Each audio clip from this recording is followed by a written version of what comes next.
presentation that Teresa Guthrie would have normally presented, but as mentioned earlier, she was unable to obtain her visa.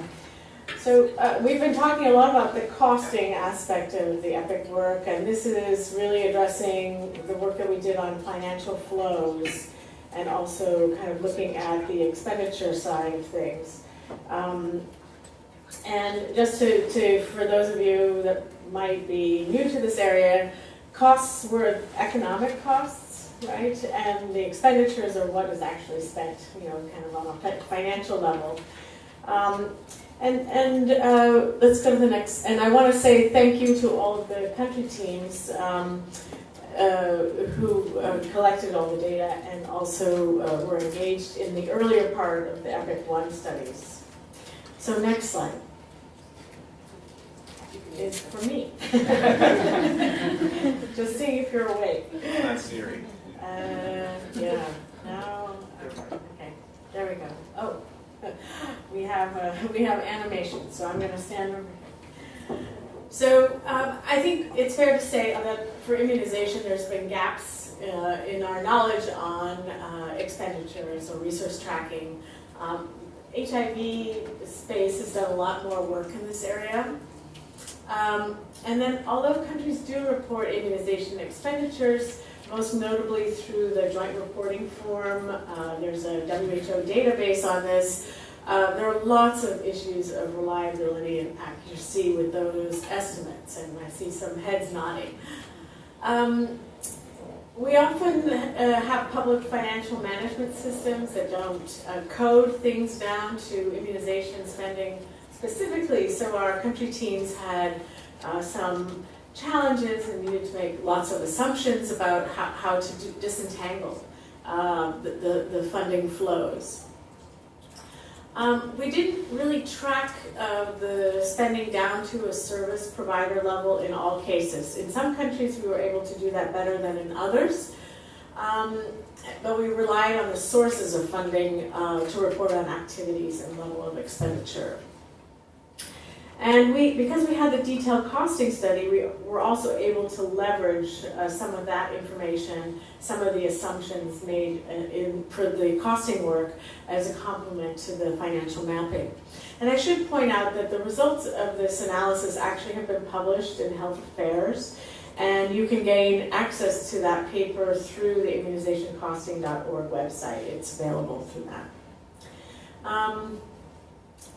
And I think further onto the point about leveraging the costing study, we were able to look at the salaries for immunization personnel more specifically. It's a large shared unallocated expenditure at the Ministry of Health level, but we were able to kind of bring in the costing results to help us. So the benefits, I think there are several questions we can ask or answer, though this particular piece of work did not answer all these questions, but just in general for background, we can, through resource tracking, we can ask questions or answer questions around whether funds are allocated to the most cost-effective interventions.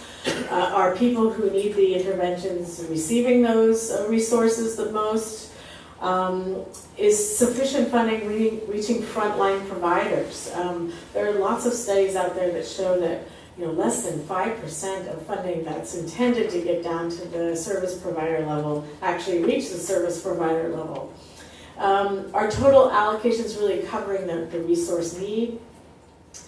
And so some of those are very interesting to look at, but what we did in the EPIC studies, and I don't think there's a mapping, and I would love for you to see the mapping in the individual country reports that was done for each country, where we looked at kind of this individual sources of funding, agencies that the funds passed through before it was allocated to some national levels or to activities. And we also kind of want to know what is the share of total spending from government over time.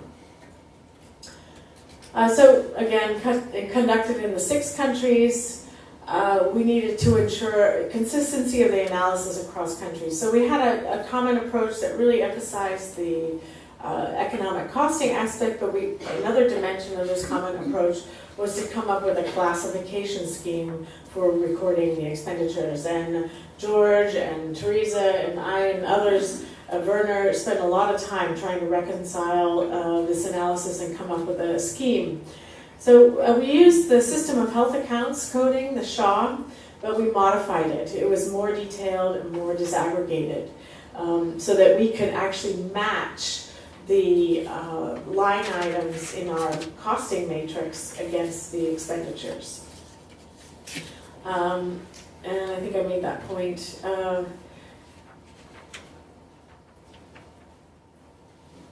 Okay, it's very technical. We use SHA, we use the system of health accounts. So that's the main point of that slide. And then we'll start on some of the results. So for 2011, the 6 countries spent $210 million. And we had, there's a range there, of course, and it would depend on the country size. We also had 3 countries that did the analysis for 2010. And you can see that in all of those cases, the expenditures increased year on year.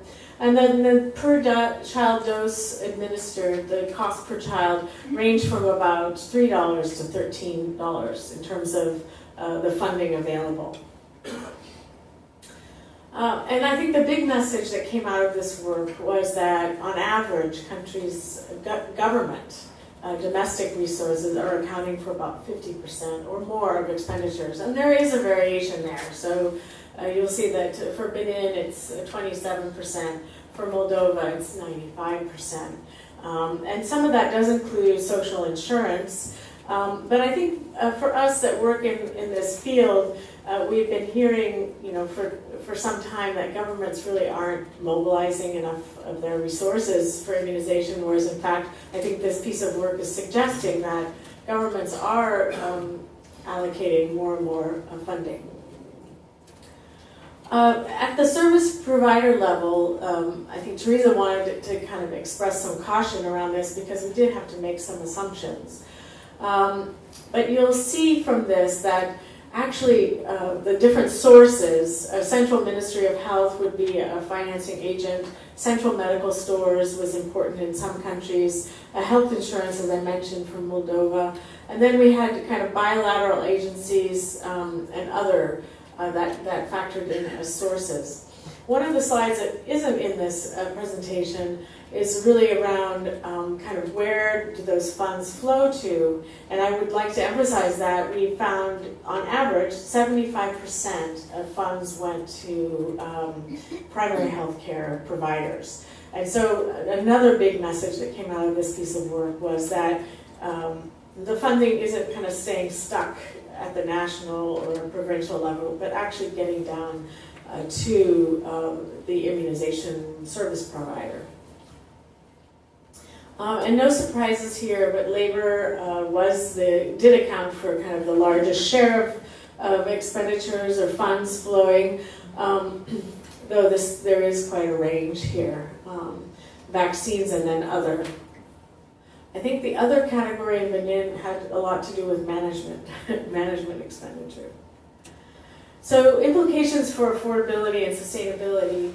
I think generally we have encouraging news that the government shares are higher than originally expected. And I think this kind of serves as a baseline. The results are for 2011. As you know, countries do co-finance their vaccines from the Gavi Alliance. So we're expecting over time that these shares would actually be increasing. I think there's still some concerns that the lower income countries in our sample have sort of the lower shares for domestic finance, and so we need to watch that more closely over time. I think quality, quality of our analysis really is dependent on the quality of expenditure reporting at country level and collection of that. And I think we also wanted to make the point in the paper that these systems really do need strengthening. And I think Teresa and others would want to see these resources tracked more effectively over time. not only do we need to be measuring the cost side of things, but we really do need to be tracking how funds are flowing through the health system. So thanks, I'll stop there.